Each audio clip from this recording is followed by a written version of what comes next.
if I could just add, look, no medical experts here on our panel. We don't know what, truthfully, what the best method would be. We've read an awful lot, and it does appear right now that the best practice would be the one, simply the one drug. But that could change. This science is changing all the time, and our recommendation, among other things, is that we keep up with the science, that we keep up with what the best practice is.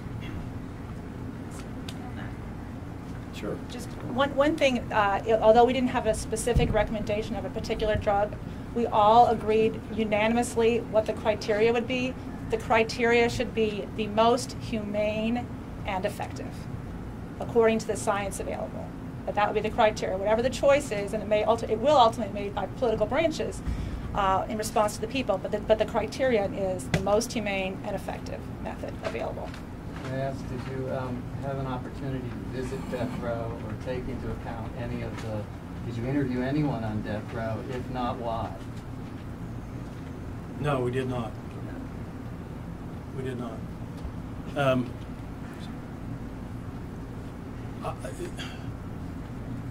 You know, we did interview family members of death row inmates, but we did not go to death row and interview inmates. That's a difficult process, especially for a group this big. We probably could have gotten that done with a couple of individuals. But look, our work and our research and our study was vast and comprehensive. We visited with all of the stakeholders in the system, and again, the more we looked at it, the more disturbed we became, and we felt like it was necessary to extend the moratorium and work on reforms. And if you look at the 46 recommendations that we've outlined in our report, to me, there are a couple of common themes or threads that run through those recommendations. One is lack of resources. We need more training at every level. We need capital punishment training for defense counsel, for prosecutors, for judges. We need training for law enforcement on the best methods of interrogation or eyewitness identification, which can be inherently unreliable but very, very powerful in a court of law before a jury. So, you know, training has a lot to do with it, and that costs money, and that requires resources. The other common thread was innocence protection. We want to, again, make sure that no innocent person is ever convicted and sentenced to death row and executed. And so many of our recommendations relate to innocence protection in various ways. We'll take one more question, and then we'll wrap it up. When the use of midazolam was litigated here in federal court in Oklahoma, experts testified that it had a plateau effect, and I was curious if that's what gave the commission the most pause about using a free drug mixture. Well, I mean, that was the drug that was used in the so-called botched execution. I think that certainly was a factor. I mean, we studied all the research, and it was our determination unanimously that the one-drug protocol was the best practice. And there may have been different reasons for different commissioners, but to me, that certainly was a troubling issue. One more, and this will be the last one, then, go ahead. If I may, let me respond to the reporter's question about whether there's a likelihood or whether one might hold an opinion, whether there's been a person wrongfully executed.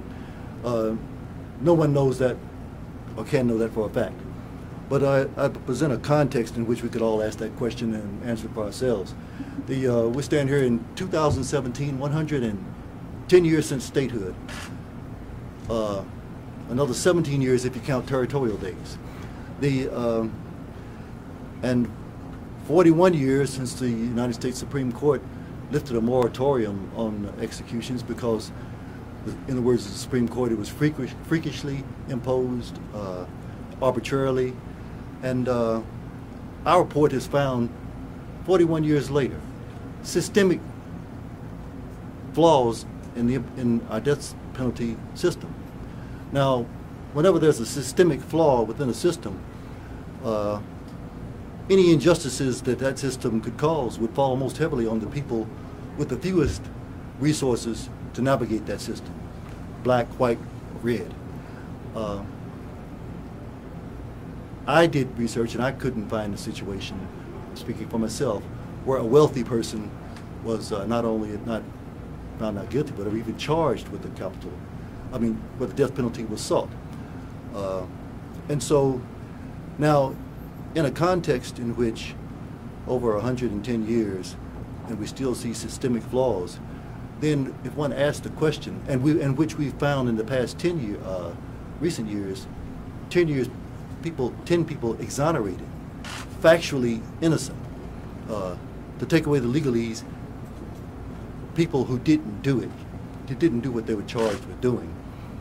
If you extrapolate that over 110 years, speaking personally, I don't have any problem in assuming, no one knows, but in assuming that indeed someone has been wrongfully executed. Now,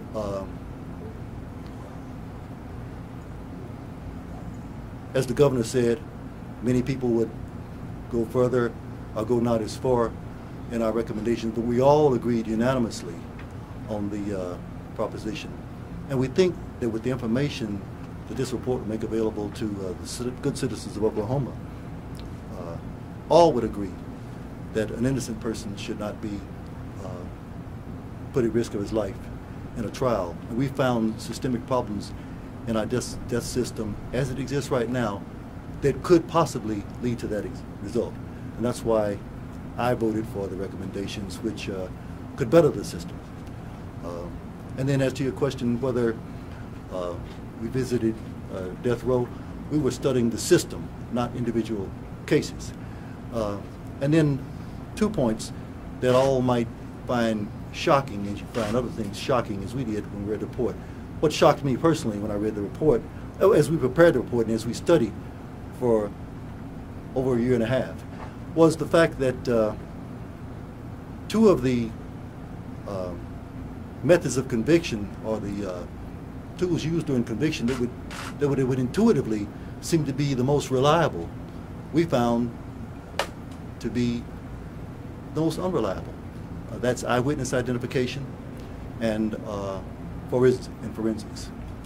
Eyewitness identification, we would think it's absolute, but the facts and the studies show that it's not, and history shows that it's not. And our report also includes recommendations that the forensic procedures be fortified, and also the qualifications of the experts, but most importantly, resources to a person defending themselves. We'll take the last question from Phil, and then we'll wrap up, and we have full copies of reports for everyone. The only question I had, Governor Henry, is do you think there's the political will in this building to approve any of the recommendations in the report? I think so. I think so, and I think they're demonstrating that this year with some of the criminal justice reform legislation that they're considering. So I think the political will is there, and it ought to be. I mean, again, when you boil it all down, what we're saying is, if you're going to have a death penalty, you have to do it right. I don't think anybody would oppose that position. It's not being done right. There are far too few resources and other systemic problems, and so, this state has, I think, has a decision to make, and that decision is, do we want to pay for the death penalty? Do we want to get it right? Do we want to put the resources into it? Do we want to reform the laws to make sure that we never execute an innocent person? And if we do, then fine. Let's do it right.